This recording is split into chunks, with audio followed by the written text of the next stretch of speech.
Hello students, कैसे हो आप सब। मैं निशा वेलकम करती हूँ आपका अपने यूट्यूब चैनल में। हम ऑप्टिक्स यूनिट जो है उसकी सीरीज़ पढ़ रहे हैं। आज हम स्टडी करेंगे कम्बिनेशन ऑफ लेंसेज का जो फाइनल फोकल लेंथ होता है वो क्या होते हैं। So let's get started. Focal length of equivalent lenses.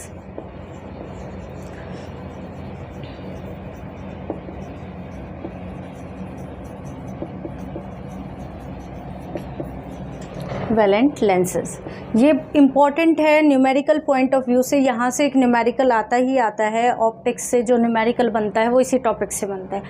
हम न्यूमेरिकल भी प्रैक्टिस करेंगे। फोकल लेंथ देखो आप, सपोज आपके पास 2 कन्वेक्स लेंस है लाइक दिस। इस तरह से उनकी फोकल लेंथ आपस में टच है, ठीक है। या आप बोल सकते हो कि इनका जो एक सरफेस है वो दोनों आपस में टच है। इसका सेंटर हो जाएगा C1, इसका हो जाएगा C2, राइट। ये होगा। अब यहाँ पर कहीं आपने ऑब्जेक्ट रखा है, यहाँ ऑब्जेक्ट है। अब बीच वाला तो ये कॉमन हो जाएगा, इसको छोड़ो। इस सरफेस को मानो और इस सरफेस को, मैं इसको ऐसे रिप्लेस कर सकती हूँ पूरे को कि ये एक पूरा बड़ा है और ये इधर वाला सरफेस है। मतलब पूरा बड़ा एक कन्वेक्स लेंस है, बीच वाला मैं मान सकती हूँ कि पूरा भरा हुआ है। तो ये एक इस तरह से पूरा बड़ा बन जाएगा। यानी कि इस सरफेस को देखूंगी मैं बस, इस सर्कल को, और इसको, बीच वाले को नहीं देखूंगी, इन दोनों को, ठीक है। तो इसको हम इस तरह से स्टडी करते हैं। ये 1 मार्क में बहुत बार पूछा जाता है पेपर में। ऐसा हो ही नहीं सकता कि ऑप्टिक्स का यहाँ से क्वेश्चन ना बने। इस पॉइंट को अच्छे से समझना, ठीक है। अब यहाँ पर ऑब्जेक्ट रखा है, एक रे आपके पास डायरेक्ट जाएगी, दूसरी रे इस तरह से जाएगी। तो ये वाला सर्कल होगा, इसमें यहाँ पर सेंटर आएगा इस वाले सर्कल का, जो मेरे को ये वाला पार्ट देखना है। तो यानी कि नॉर्मल कुछ इस तरह से होगी। तो ये बैंड हो जाएगा टुवार्ड्स द नॉर्मल यहाँ तक, क्योंकि बीच वाले हमें देखने ही नहीं है। फिर यहाँ से जो है डेंसर से रेयर जाएगा। इस वाले जो सर्कल है इसकी जो सेंटर होगा मेरे पास इस वाले कर्व का, वो इधर होगा। तो सेंटर कुछ इस तरह से आएगा। अब की बार ये रे जो है इससे क्या होगी, दूर आएगी। तो यहाँ पर आपके पास क्या बनेगी, इमेज बनेगी फाइनल। अगर ये नहीं होती तो ये इमेज यहीं बन जाती, वही लेंस मेकर की तरह I1 कुछ ऐसा होता। नॉर्मल अब हटा दो, सिर्फ नॉर्मल आपको देखने के लिए कि कहाँ बेंडिंग होनी है। अगर आपकी प्रैक्टिस है तो आप नॉर्मल ड्रॉ मत करना, नॉर्मल ड्रॉ करने की आपको ज़रूरत भी नहीं है, ठीक है। अब फर्स्ट वही लेंस फॉर्मूला लिखो, 1/v - 1/u = 1/f होता है। तो फर्स्ट के लिए लिख रही हूँ, यहाँ पर F1 बोल सकती हूँ मैं, U तो U ही रहेगा, लेकिन V जो है मेरे पास V1 हो जाएगा, पहला डिस्टेंस लेंस मेकर फॉर्मूले की तरह। क्यों, अगर मैं इस सरफेस को हटा दूँ, सिर्फ ये वाला मानूँ, तो V1 हो गया। Clear. Second equation 1/v - 1/u = 1/f होता है। F2 हो जाएगा। ऑब्जेक्ट का काम कौन करेगा, जो इसकी इमेज है। और फाइनल इमेज कहाँ बनेगी अब की बार, V पे। क्लियर। आप दोनों इक्वेशंस को लेंस मेकर फॉर्मूले की तरह ऐड कर दो। लेफ्ट हैंड में लेफ्ट हैंड ऐड करोगे तो 1/v1 से 1/v1 कैंसिल। तो यहाँ बचेगा 1/v - 1/u = 1/f1 + 1/f2। Adding both equations, ठीक है। करो। 1/v1 - 1/u क्या होता है, 1/F मान लूँ। वैसे 1/f होता है। कैपिटल F इसलिए माना क्योंकि 2 लेंस है उनकी फाइनल फोकल लेंथ। तो ये आपके पास आ गया रिजल्ट कि फाइनल फोकल लेंथ क्या होती है, दोनों का सम। क्लियर। अगर पावर दे रखी है तो पावर 1/f होता है, P1 + P2 हो जाएगा इन टर्म्स ऑफ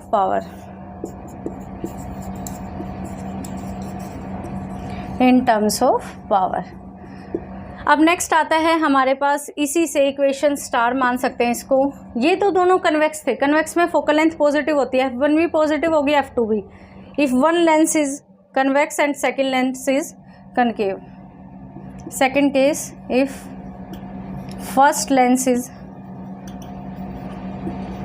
तो जो है वो convex है and second lens जो है वो concave है, lens is concave।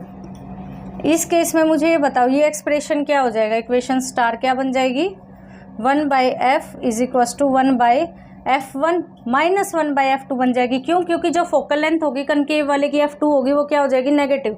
तो ये वाला एक्सप्रेशन बन जाएगा 1/f = 1/f1 - 1/f2। क्लियर। अब इसी में मैं ये भी बोल सकती हूँ कि इसी का स्पेशल केस भी निकाल सकते हैं। देखो कैसे स्पेशल केस इसी के फर्स्ट है। अगर F1 जो है वो आपके पास F2 के इक्वल है, दोनों इक्वल हैं, ये भी इक्वल है, ये दोनों अगर ये 3 है ये भी 3 है तो 1/3 माइनस 1/3 कैंसिल हो गया, f क्या आ जाएगा 1/f इज इक्वल टू क्या आ जाएगा 0। तो f की वैल्यू कितनी आ जाएगी यहाँ से 1/0 is equal to infinity. Focal length infinity किस में होती है, प्लेन में। तो प्लेन लेंस की तरह या प्लेन मिरर की तरह, प्लेन ग्लास प्लेट की तरह बिहेव करेगा, ग्लास प्लेट बोल सकते हो आप यहाँ लेंसेज के केस में, ठीक है। 1 मार्क के अकॉर्डिंग क्वेश्चन है ये कि अगर दोनों की फोकल लेंथ आपके पास इक्वल हो और आपके पास एक कनकेव लेंस है एक कन्वेक्स लेंस है, उस केस में आपके पास ग्लास प्लेट की तरह बिहेव करता है। 1 मार्क्स का एक और क्वेश्चन है, अगर फोकल लेंथ फर्स्ट की ग्रेटर है f2 से तो आपके पास क्या हो जाएगा 1/f is equal to 1/f1 minus 1/f2 से। ये सारे केस मैं उसमें करवा रही हूँ जब एक कन्वेक्स लेंस है एक कनकेव है। दोनों अगर कन्वेक्स है तो उसमें कुछ नहीं होगा क्योंकि उसमें दोनों प्लस हैं, 1/f1 प्लस 1/f2 है, तो कोई चीज़ ज़्यादा है या कम है उससे कोई फ़र्क नहीं पड़ रहा। फोकल लेंथ नेगेटिव सिर्फ कनकेव के केस में होती है, तो उसी में देख रहे हैं अब। यहाँ पर देखो अगर f1 ज़्यादा है तो ये 1/f1 कम हो जाएगा, डिनोमिनेटर ज़्यादा है तो ये कम हो गया, तो यानी कि नेगेटिव पार्ट ज़्यादा हो जाएगा। फिर नेगेटिव ज़्यादा हो जाएगा तो फाइनल f क्या आएगा नेगेटिव। नेगेटिव किसके केस में आता है, कनकेव में। तो फाइनल जो कम्बिनेशन होगा लेंसेज का वो किसकी तरह बिहेव करेगा, कनकेव की तरह। मतलब जो फाइनल मेरे पास दोनों को जोड़ के जो लेंस बनेगा वो कनकेव लेंस की तरह बिहेव करेगा। सेकेंड लास्ट केस है थर्ड, f1 की जगह f2 भी तो ज़्यादा हो सकता है। अब अगर f2 ज़्यादा है, ये वाली चीज़ ज़्यादा है तो 1/f2 कम हो जाएगा पूरा, क्योंकि डिनोमिनेटर ज़्यादा है, ज़्यादा से 1 को डिवाइड करोगे तो कम। अब की बार नेगेटिव कम आ जाएगा तो यानी कि f1 वाला ज़्यादा हो जाएगा, तो पॉजिटिव वाला पार्ट ज़्यादा है तो f क्या हो जाएगा पॉजिटिव। पॉजिटिव किस केस में होता है, कन्वेक्स। तो फाइनल केस किस में होगा, कन्वेक्स की तरह बिहेव करेगा। Clear, this was all about combination of lenses. इससे रिलेटेड एक न्यूमेरिकल करते हैं। ये कम्बिनेशन क्यों किया जाता है, ये स्फेरिकल एबिरेशंस को कम करने के लिए, मतलब जो भी एरर होते हैं हमारे, एबिरेशंस का मतलब होता है डिफेक्ट्स को कम करने के लिए, जो भी माइक्रोस्कोप में हम अच्छे से स्टडी भी करेंगे। और दूसरा हमारे पास जो इमेज उल्टी बनती है वो भी 2 से ज़्यादा लेंसेज यूज़ करना या 1 से ज़्यादा लेंस यूज़ करने से क्या होता है, हमारे पास सीधी बन जाती है। तो कम्बिनेशन इसलिए यूज़ करते हैं हम लेंसेज का। एक तो उनके डिफेक्ट्स कम करने के लिए, डिफेक्ट्स का नाम ऑप्टिक्स के अंदर हमने दिया है एबिरेशंस, ABBREVIATION, एबिरेशंस। क्रोमेटिक होती है जनरली एक कलर में और एक होती है सिंपल डिफेक्ट्स में, ठीक है, जो आगे पढ़ेंगे माइक्रोस्कोप में आप। नेक्स्ट एक न्यूमेरिकल करते हैं सोल्व, जो कि बहुत बहुत इम्पॉर्टेंट है। ऐसा हो ही नहीं सकता कि यहाँ से न्यूमेरिकल ना आए। सो न्यूमेरिकल देखो,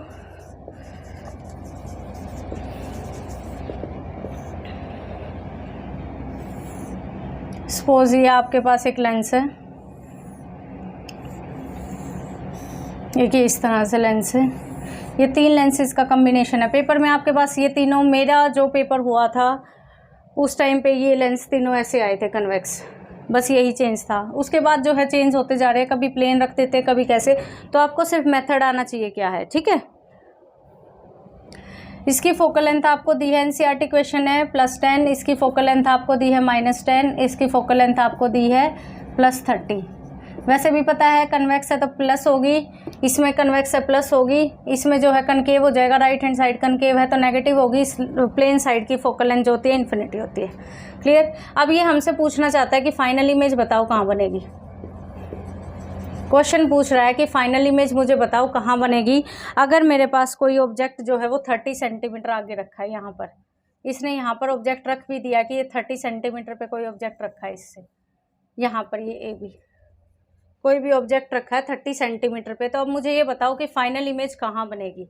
ये डिस्टेंस इसने दे दिया मुझे, कितने पे रखा है, ये 30 सेंटीमीटर पे, और ये बोलता है ये डिस्टेंस आपस में 2 लेंसेज का 5 है, ये जो है 10 सेंटीमीटर है। अब मुझे ये बताओ इन तीनों लेंसेज में जो फाइनल इमेज है वो मेरे पास कहाँ बनेगी। तो इन क्वेश्चंस को सोल्व करने के लिए simple easy lens formula use करो। और कैसे होगा देखो, स्टेप बाय स्टेप। लेंस लगे हुए हैं तो लेंस होगा, मिरर का कभी नहीं आता, लेंसेज का ही आता है। तो सबसे पहले लेंस फॉर्मूला ही पढ़ा है, और तो आपने कुछ पढ़ा ही नहीं, तो ये लगाओ फॉर्मूला। कैसे लगाओगे, इन सभी को हटा दो, सिर्फ फर्स्ट लेंस के लिए करो बात पहले। First lens for first lens. अब फर्स्ट लेंस के लिए मुझे क्या पता है, एक तो f पता है 1/10 है, ये हटा दो, पहले दूसरे लेंसेज को ख़त्म करो। u पता है मुझे कितना है 30, लेकिन लेफ्ट हैंड साइड पे है तो माइनस हो जाएगा, तो 1/-30, एक माइनस पहले से और 1/v। क्लियर। यहाँ से मैं v निकाल सकती हूँ, तो 1/v minus minus plus 1/30 is equal to 1/10। यहाँ से अब मुझे ये बताओ v कितना आया, 1/v इज इक्वल टू 1/10, इधर जाके माइनस में हो जाएगा 1/30, तो ये आ जाएगा, एलसीएम ले लें। 1/v is equal to LCM 30, तो 10 3 - 1 इज इक्वल टू 2/30 1/15। तो 1/v इज इक्वल टू कितना आ गया, 1/15। यहाँ से मैं ये बोल सकती हूँ कि v की वैल्यू क्या होगी, 15। निकाल भी सकते हो आप, v इधर ले जाओ, मल्टीप्लाई क्रॉस मल्टीप्लाई करते हो तो v is equal to 15 centimetre. यानी कि मेरे पास अगर ये दोनों लेंसेज ना हो तो v मेरे पास जो इस वाले लेंस की वजह से इमेज बनेगी वो 15 सेंटीमीटर पे बनेगी। और आपको ये पता है ये वाली जो इमेज बनती है पहले वाले की, वो दूसरे के लिए क्या होती है, बन जाती है u। तो दूसरे के लिए u बनेगी। तो u बनाने के लिए आप क्या करो, अब सेकेंड लेंस की बात करते हैं। फॉर सेकेंड लेंस,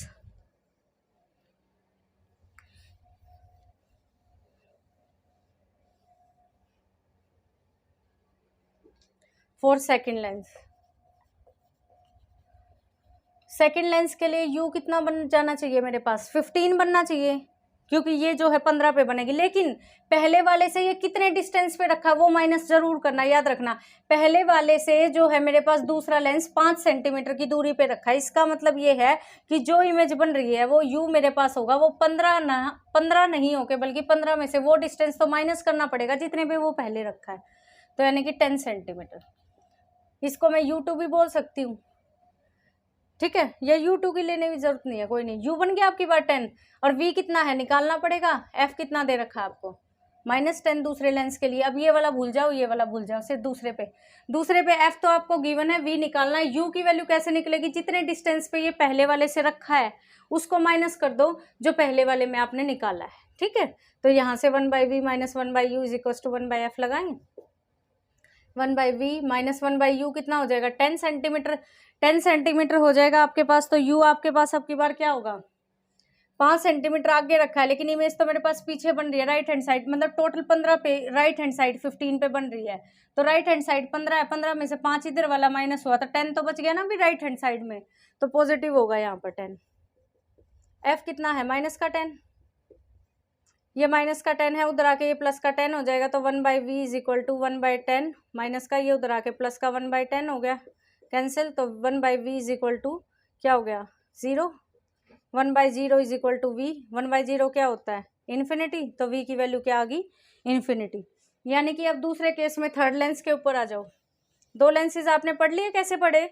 अब तीसरे के लिए मुझे थर्ड लेंस के लिए, फॉर थर्ड लेंस के लिए मुझे f तो फिर से पता है कितनी है, +30।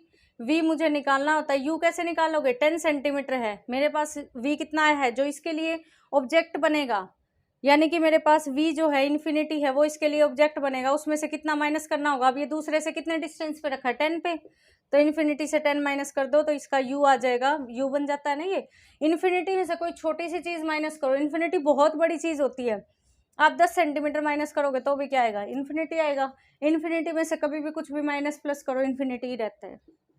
सो अब ये आ जाएगा 1/v minus 1/u is equal to 1/f, 1/v minus 1/u is equal to 1/f। 1/इन्फिनिटी क्या होता है, 0। f की वैल्यू कितनी है, प्लस का 30, सो v आ गया 30 centimetre. This is the final answer, ठीक है। पहले कैसे करना है इनको सोल्व, देखो फर्स्ट लेंस के लिए करो, f पता है, u पता है, v निकाल लो, ये दोनों लेंस हटा दो, v आ गया फर्स्ट का। जो इसका v आया है वो दूसरे के लिए क्या बनेगा, u बनेगा, लेकिन उसको u डायरेक्ट नहीं लेना, f तो पता है, u कैसे निकालोगे, फर्स्ट लेंस से कितनी दूरी पे है सेकंड, उसको माइनस कर दो, u बन गया इसका, u पता लग गया, f पता है, v निकाल लिया। थर्ड के लिए फिर से क्या करो, जितने डिस्टेंस पे ये रखा है सेकंड से थर्ड, उसको उसमें से माइनस कर दो जो इसका v आया था, तो u निकलाएगा, और f आपको गिवन है तो v निकाल लो। क्लियर, इस तरह से ये न्यूमेरिकल सोल्व होगा, और ये न्यूमेरिकल बहुत इंपॉर्टेंट है। सो स्टूडेंट्स, अगर ये वीडियो पसंद आई हो then do like share and comment. Next class में हम प्रिज्म को स्टडी करेंगे। Thank you.